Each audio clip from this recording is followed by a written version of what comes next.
Hi everyone, Stephen here at Teach Me Music, and today we're going to be going through the anatomy of the bass guitar. And what I mean by the anatomy is basically breaking down what all of these weird and wonderful things do when we put them all together to make what obviously everyone knows as the bass guitar. So we're going to be talking about a 4-string bass. There are others, but that's in a different video, so don't worry. This is just covering all the common things that all bass guitars have, and you should know the names of them because they're going to be important moving forward.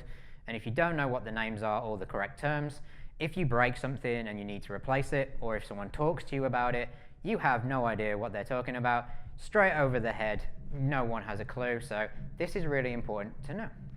So we're going to start from the top and work our way down. So this is actually the top of the bass guitar. This is what we call the headstock. The headstock is basically that holds all the strings on. It's the big thing that basically just holds everything here. So this is the headstock, and the headstock features the tuning pegs, which are these 4 things here. These tuning pegs are really important because they help us tune our bass guitar.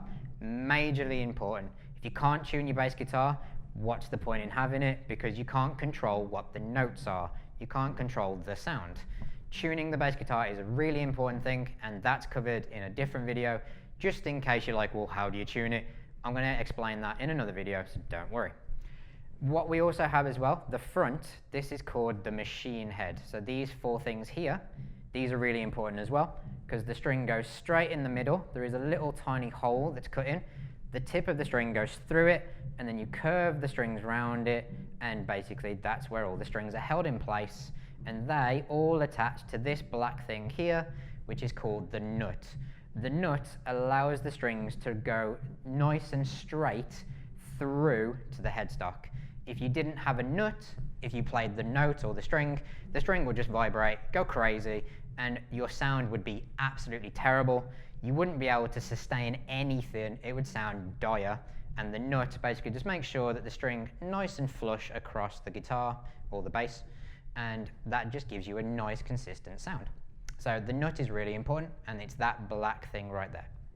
If we're moving up, this massive chunk of wood right here, this is the fretboard.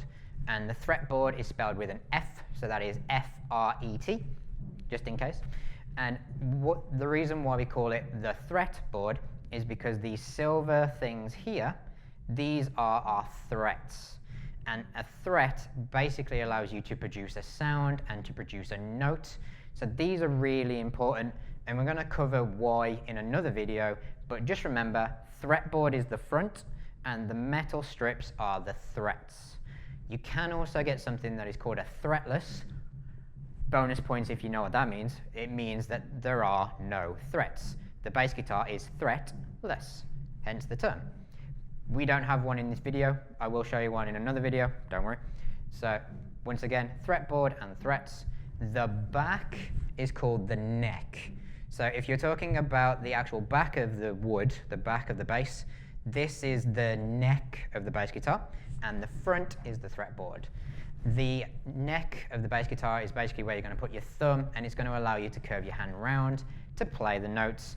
The neck is really important because that's where the sound is generated from. Otherwise, if you didn't have the neck, you've got no sound, you've basically got no bass guitar. Really important. The neck is actually bolted, as you can see right here. There's a few bolts.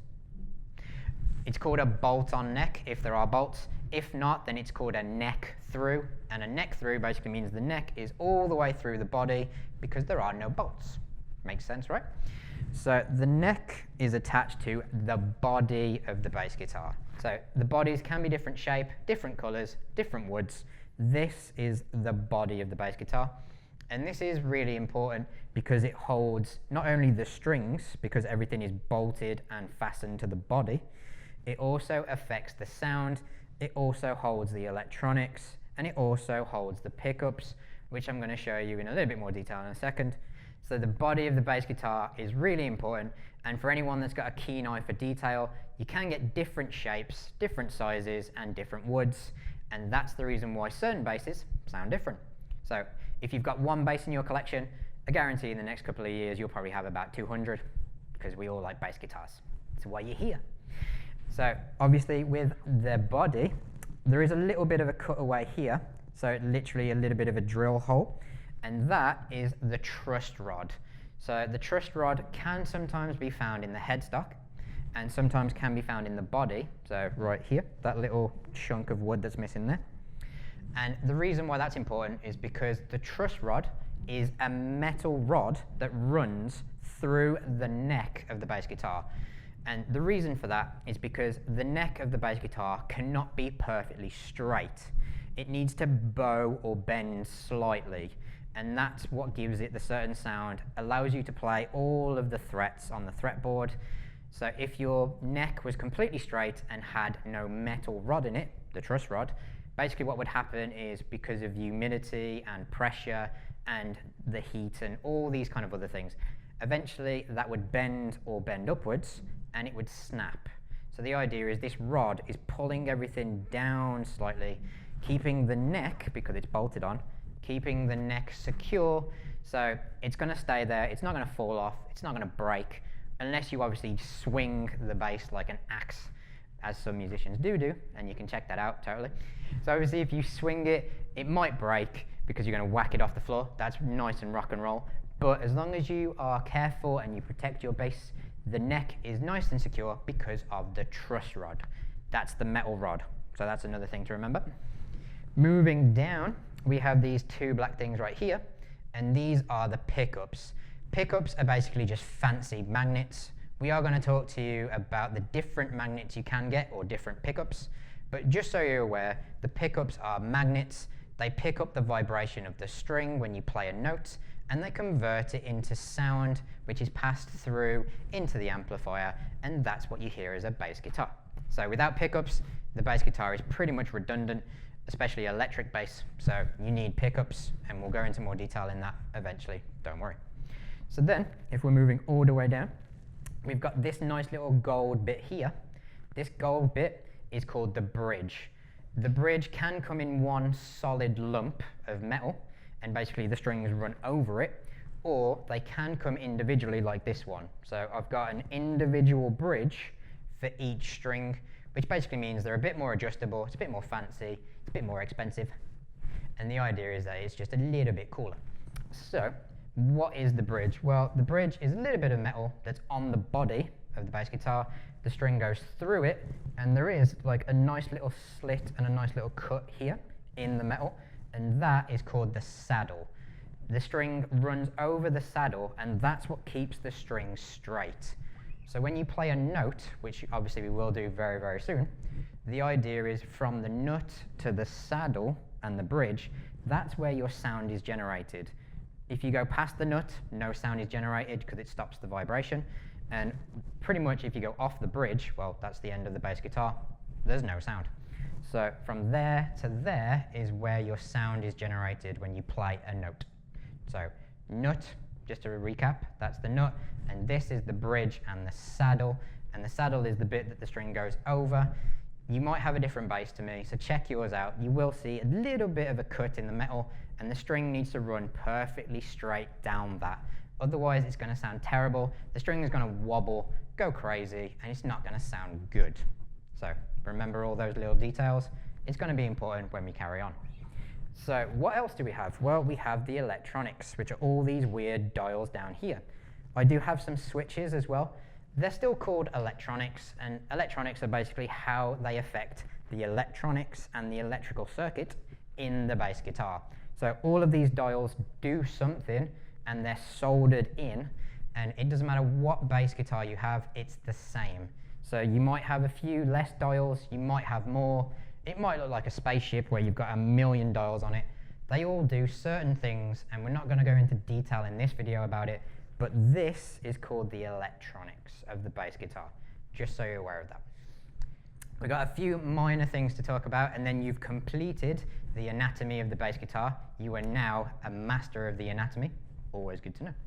So we do have this little pin here, and we do also have one at the bottom there, so right at the bottom of the bass. These are called strap buttons, strap pins, strap locks, literally strap, insert word, and the idea is that that is where the strap goes through. So I call them strap buttons or strap pins. There are quite a few different names for them, but the strap just goes over it, and then obviously the bass is not going to fall off my shoulder, it's not going to hit the floor, I'm not going to cry live on camera, because no one wants to watch that, hopefully. Be kind. So the idea is the strap is held in place by this pin right here, and obviously this one.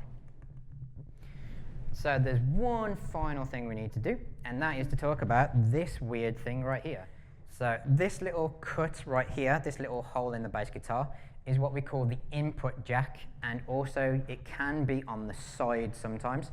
Doesn't matter where it is, the idea is that you take your jack lead, which is this black lead right here, and you plug the other end into your amplifier, and that's where the sound of the bass guitar is generated.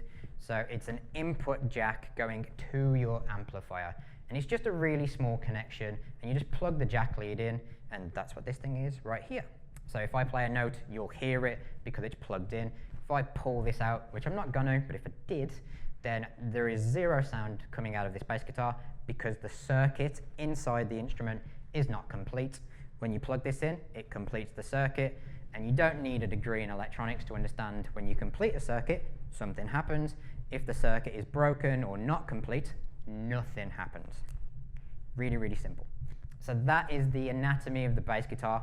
Every bass guitar ever made will have all of those components, and it doesn't matter if they're a bit more fancy or a different color or a different shape, they're still doing the exact same job, and you now know all those terms. You now can be a little bit more cooler when you're talking about your bass guitar by going, I'm going to change the tuning pegs to a different color because gold is not my color. Let's change them to black.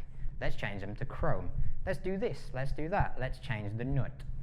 You can now use this information with other musicians. You sound cooler, more intellectual, and more intelligent, and that's obviously why you're watching this video, because now you know the anatomy of the bass guitar. So if you need to watch any of that again and to cover any of those points, obviously please do. They are important things to remember, and then when you're ready, we'll see you in the next video.